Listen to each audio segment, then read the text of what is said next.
एक ऐसे जहाज के बारे में सोचिए जो बंदरगाह से बस चलने ही वाला है, अपनी यात्रा के पूरे नक्शे और पूरी योजना के साथ।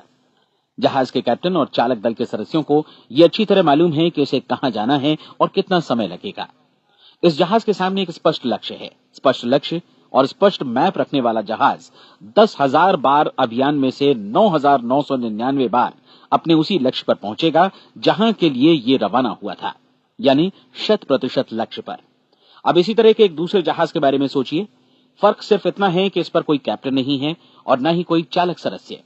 इस जहाज के सामने कोई लक्ष्य नहीं है, कोई उद्देश्य नहीं है, बस इंजन स्टार्ट करके इसे जाने दिया जाता है। मैं सोचता हूं कि आप भी मुझसे सहमत होंगे कि बंदरगाह से निकलने के बाद जहाज या तो डूब जाएगा, या तूफान में घिर जाएगा, या फिर किसी वीरान टापू पर बंद हो जाएगा। ये किसी स्थान पर पहुंच ही नहीं सकता, क्योंकि इसके सामने न तो कोई लक्ष्य है और न ही इसके साथ कोई मार्गदर्शन। बिल्कुल यही बात मनुष्य पर भी लागू होती है। एक सेल्समैन का ही उदाहरण लीजिए। आज दुनिया में कुशल सेल्समैन के व्यवसाय से बढ़कर कामयाबी की उम्मीद किसी और पेशे में नहीं है। अगर हमारे सामने लक्ष्य स्पष्ट हो और हम अपने काम में होशियार हों, तो सेलिंग प्रोफेशन यानी बिक्री का व्यवसाय दुनिया का सबसे ज्यादा आमदनी वाला पेशा है। आज हर कंपनी को होशियार से होशियार सेल्समैन की जरूरत है और वे उसे बढ़ा चढ़ाकर पारिश्रमिक देने को तैयार हैं। उनके लिए तरक्की की असीम संभावनाएं हैं, लेकिन आपको ऐसे कुशल लोग कितने मिल पाते हैं? किसी ने एक बार कहा भी था कि आज मानव जाति का पूरा ध्यान मजबूत लोगों को फायदा उठाने से रोकने में नहीं, बल्कि कमजोर लोगों को नुकसान उठाने से रोकने में है। आज अर्थव्यवस्था की तुलना एक कॉन्वॉय काफिले से की जा सकती है। जिस तरह काफिला उसी गति से आगे बढ़ता है जिससे उसकी सबसे धीमी गति वाली टुकड़ी भी साथ साथ चल सके, ठीक उसी प्रकार आज पूरी अर्थव्यवस्था अपनी सबसे कमजोर कड़ी की हिफाजत में धीमी पड़ गई है। इसलिए आज रोजी रोटी कमाना तो काफी आसान हो गया है। आज आजीविका के लिए या परिवार चलाने के लिए किसी खास बुद्धि या प्रतिभा की जरूरत भी नहीं पड़ती। आमतौर पर आदमी रोजी रोटी की इसी सुरक्षा की तलाश में रहता है और ये तथाकथित सुरक्षा हमें उपलब्ध भी है। लेकिन ये फैसला हमें करना है कि सीमा रेखा से कितनी ऊंचाई का लक्ष्य हम अपने लिए निर्धारित करना चाहते हैं। चलिए अब हम दुनिया के सबसे आश्चर्यजनक रहस्य पर, यानी जो कहानी मैं आपको सुनाना चाहता हूं, उस पर वापस चलें। जीवन में स्पष्ट लक्ष्य रखने वाले लोग क्यों सफल होते हैं और लक्ष्य विहीन लोग क्यों असफल हो जाते हैं? चलिए अब मैं आपको कुछ ऐसी बातें बताता हूं जिन्हें आप अगर सच में समझ लेते हैं तो आपके जीवन में बहुत जल्दी बदलाव आएगा। जो कुछ मैं आपसे कहने जा रहा हूं, अगर आप उसे पूरी तरह समझ लें तो आपका जीवन ऐसा नहीं रहेगा जो आज है। आपको अचानक वो सौभाग्य मिल जाएगा जो अरसे से आपको लुभाता रहा है। आप जो कुछ भी चाहते हैं वो सब आपके समक्ष साकार हो जाएगा और आप उन सभी चिंताओं, समस्याओं और परिस्थितियों से मुक्त हो जाएंगे जो अरसे से आपको घेरे हुए थी। शंकाएं और भय अतीत की चीजें हो जाएंगी। सफलता और असफलता की कुंजी क्या है, मैं आपको बतलाता हूं। हम जैसा सोचते हैं वैसा ही बनते हैं। मुझे एक बार फिर दोहराने दीजिए, हम जैसा सोचते हैं वैसा ही बनते हैं।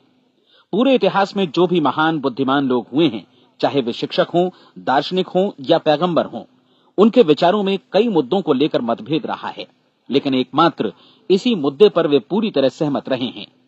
महान रोम सम्राट मार्कस एरियलिस ने कहा था, मनुष्य का जीवन वैसा ही बनता है जैसा उसके विचार उसे बनाते हैं। डिज़रायली ने इसी बात को इस प्रकार कहा है कि यदि मनुष्य चाहे और प्रतीक्षा करे तो हर चीज उसे हासिल हो सकती है। बहुत लंबे और गहन चिंतन मनन के बाद मैं इस नतीजे पर पहुंचा हूं कि एक निश्चित लक्ष्य वाला मनुष्य हर हाल में इसे पूरा करता है और अगर दृढ़ इच्छा शक्ति हो तो इसकी राह में कोई अड़चन नहीं टिक सकती।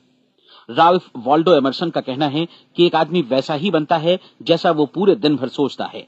विलियम जेम्स ने कहा था, मेरी पीढ़ी की सबसे बड़ी खोज यही है कि मनुष्य अपनी सोच और अपने विचारों में परिवर्तन लाकर अपने जीवन को भी बदल सकता है। और उन्होंने ये भी कहा कि जरूरत सिर्फ इस बात की है कि हम अपने जीवन में वांछित चीजों को वास्तव में घटित हुआ मान लें। धीरे धीरे इस सोच का जीवन से ऐसा संपर्क स्थापित होता चला जाएगा कि वांछित चीजें वास्तव में यथार्थ बन दरअसल हमारी सोच, हमारी आदतों और भावनाओं से इस कदर गुथ जाती हैं कि हमारा विश्वास साकार हो जाता है। विलियम जेम्स ने यह भी कहा था कि यदि आप किसी परिणाम विशेष के बारे में काफी ज्यादा सोचें तो आप निश्चित तौर पर उसे हासिल भी कर लेंगे। अगर आप अमीर बनने की इच्छा रखते हैं तो आप निश्चित तौर पर अमीर बन जाएंगे। यदि आप विद्वान बनना चाहते हैं तो विद्वान बनेंगे। इसी प्रकार यदि आप भला बनना चाहते हैं तो निश्चित तौर पर भले बन जाएंगे। आपको सिर्फ ये करना है कि वस्तु विशेष या लक्ष्य के लिए वास्तविक इच्छा शक्ति विकसित करें और उस दौरान एकमात्र वही लक्ष्य आपके सामने हो। ऐसा न हो कि एक ही समय सैकड़ों अलग अलग चीजों पर आपका ध्यान भटके। आपको बाइबल का वो कथन याद होगा कि जो विश्वास करता है उसके लिए सब कुछ संभव है। डॉक्टर नॉर्मन विंसेंट पीएले ने कहा है कि पूरी सृष्टि के महानतम नियमों में से ये एक है कि अगर आपकी सोच नकारात्मक हो तो नकारात्मक परिणाम ही आपके सामने आएंगे, और यदि आप सकारात्मक सोचें तो जो भी आप करेंगे उसका नतीजा भी सकारात्मक होगा। ये एक साधारण सी वास्तविकता है जो समृद्धि और सफलता के इस आश्चर्यजनक नियम का आधार है। केवल 4 शब्दों में कहा जाए तो विश्वास करो, सफलता पाओ। विलियम शेक्सपियर ने इसे इस तरह कहा है कि हमारी शंकाएं इतनी विश्वासघातनी हैं कि वे हमें कोशिश करने से भी भयभीत कर देती हैं और हम उन सभी मोर्चों पर हार जाते हैं जहां हम जीत सकते थे। जॉर्ज बर्नार्ड शॉ का कहना है कि लोग अपनी हालत के लिए हमेशा अपनी परिस्थितियों को दोष देते हैं, लेकिन मैं परिस्थितियों में विश्वास नहीं करता। इस दुनिया में कामयाबी हासिल करने वाले लोग वे लोग हैं जिन्होंने काम की शुरुआत की और अपनी मनचाही परिस्थितियां खुद बनाई। ये वास्तविकता कितनी सुखद है ना? और जिस किसी ने भी इस पर विश्वास किया है उसने सफलता हासिल की है। हम वही बनते हैं जिसके बारे में हम सोचते हैं। इसलिए अगर हम किसी ठोस और सार्थक लक्ष्य के बारे में सोचें तो हम जरूर इसे हासिल भी कर लेंगे।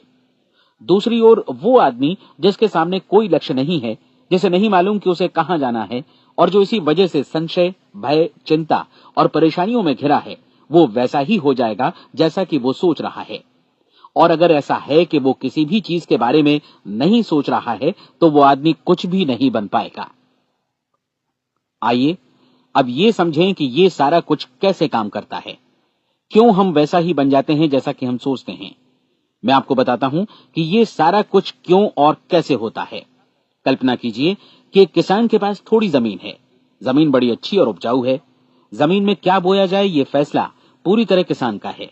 वो जो चाहे बोए, जमीन को इससे कोई मतलब नहीं है। ये ध्यान दीजिए कि मनुष्य का मन भी जमीन के ही समान है, बल्कि हम मानव मन की तुलना में ही जमीन का उदाहरण दे रहे हैं। जमीन की ही तरह मन को भी इस बात से कोई मतलब नहीं है कि आप उसमें कैसे विचार बोते हैं। बस जो कुछ भी इसमें बोया जाएगा वो उसी की फसल आपको वापस लौटाएगा। यही वास्तविकता लागू होती है सकारात्मक और नकारात्मक विचारों के साथ। यदि आप सकारात्मक विचार बोएंगे तो कामयाबी की फसल काटेंगे, और यदि नकारात्मक विचार बोएंगे तो नाकामी ही हाथ लगेगी। कल्पना कीजिए कि उस किसान के हाथ में 2 तरह के बीज हैं, एक तो किसी अनाज का और दूसरा किसी जहरीले पौधे का। किसान जमीन में 2 स्थानों पर दोनों बीजों को बो देता है। वो उन स्थानों पर पानी देता है और उनकी देखभाल करता है। अब जमीन जो कुछ बोया गया है उसे वापस लौटाती है। दोनों पौधे उगते हैं, एक अन्न का और दूसरा जहरीला। बाइबल में कहा भी गया है, आप जैसा बोएंगे वैसा ही काटेंगे। याद रखिए कि जमीन को इस बात से मतलब नहीं है कि वो अन्न लौटा रही है या जहर।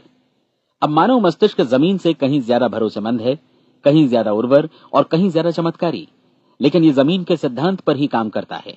ये भी इस बात की चिंता नहीं करता कि हम इसमें क्या बो रहे हैं।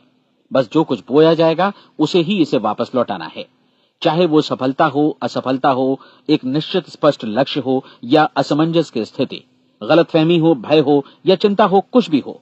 बस जो भी हम इसमें डालेंगे वही ये हमें वापस लौटाएगा। आपको मालूम है कि मानव मस्तिष्क आज इस धरती पर एकमात्र अंतिम महादेश है जिसका आज तक अन्वेषण नहीं हुआ है। इसमें हमारी कल्पना से भी परे सुख समृद्धि भरी पड़ी है। यदि हम सकारात्मक विचार डालें तो ये भारी सफलता और सुख समृद्धि हमें वापस लौटाएगा। आप कह सकते हैं कि यदि ये सही है तो